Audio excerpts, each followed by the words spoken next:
Eh bien, salut à tous les amis, c'est Hightech IT Student. On se retrouve sur cette nouvelle vidéo dans laquelle je vais vous présenter un concept très simple. Une façon de cliquer sur un bouton pour pouvoir changer de fenêtre. Je vous laisse voir le résultat final de la vidéo et après on enchaînera avec les explications.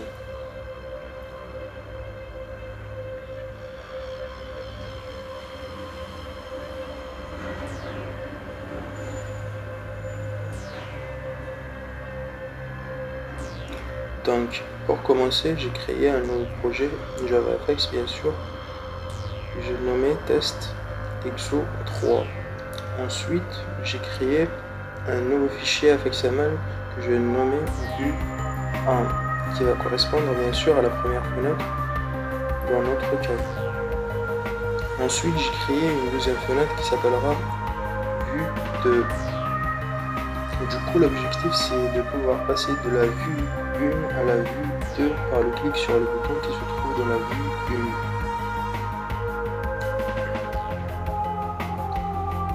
1. Et là maintenant, comme vous pouvez le voir, du coup j'ai ouvert la vue 1 avec le Scene Builder pour pouvoir ajouter des composants FXML à notre vue.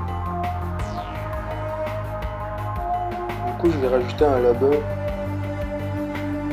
pour pouvoir distinguer entre les deux vues, la vue 1 et la vue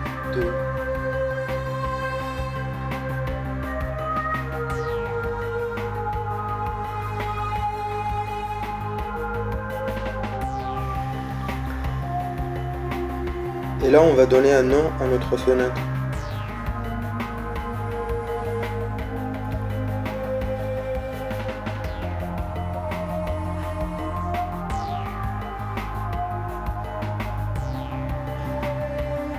Ensuite on va créer un bouton, c'est le clic sur ce bouton là qui va déclencher l'affichage de la deuxième fenêtre.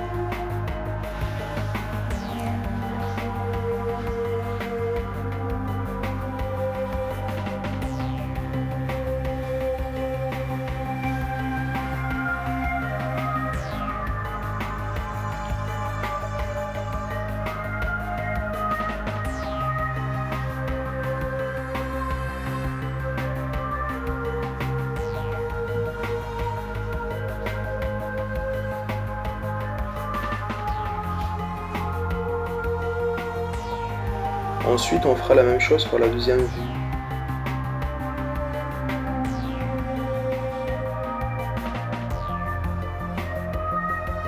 Mais sur cette fenêtre, il n'y aura pas d'action, du coup, il n'y aura qu'un seul label, on va dire comme vient sur la fenêtre 2.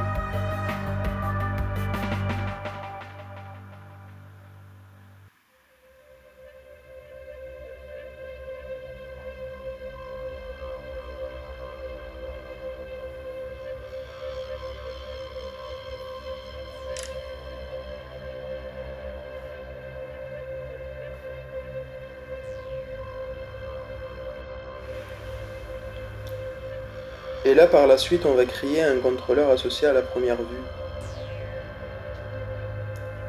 dans lequel on va définir l'événement associé au clic sur le bouton.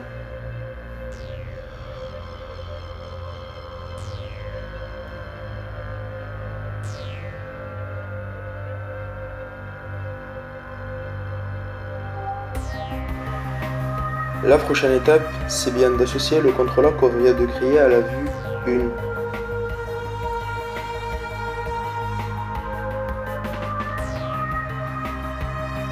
Et bien sûr, il faut bien préciser le nom du package, sinon la vue elle sera pas repérée et on aura des erreurs.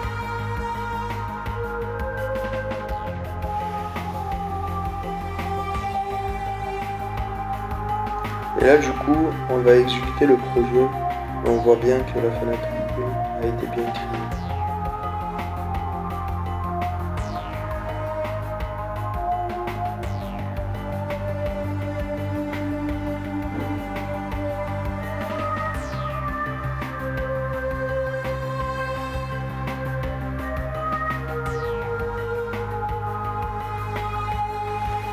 Ensuite, dans la vue 1, on va associer une action au bouton voir fenêtre 2.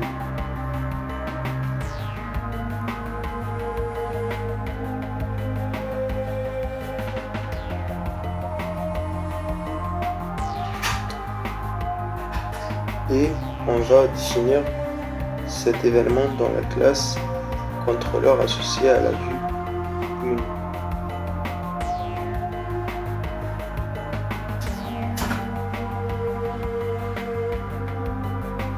Du coup, concernant la gestion de l'événement clic sur le bouton, on va devoir créer deux blocs, try et catch.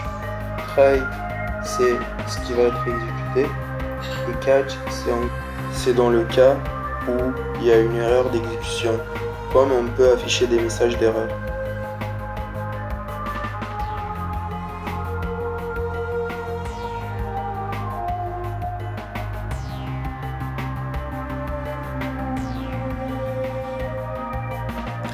Et dans le get ressources, on va bien spécifier le chemin vers la vue qu'on va afficher. Et dans notre cas, c'est la vue 2 qu'on aimerait afficher.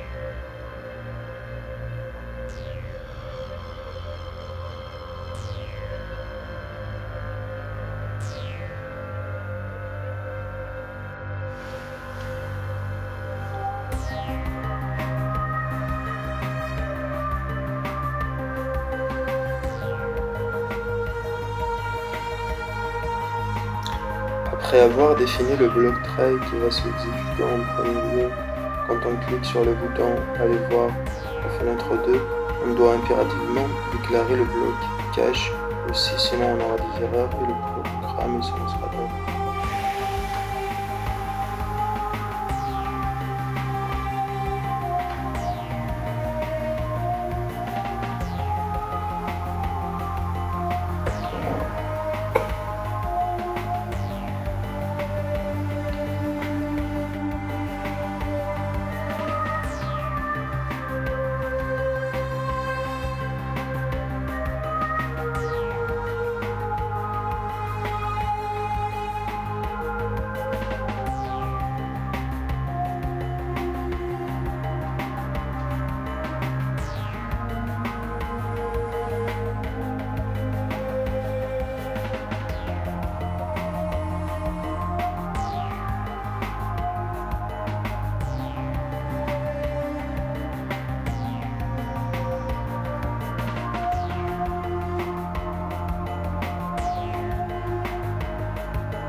Et on arrive à la fin de la vidéo, j'espère qu'elle vous a plu et que je vous ai aidé. Je vous laisse participer en commentaire en posant vos questions. Je me ferai un plaisir de vous répondre. On se dit à la prochaine fois, abonnez-vous.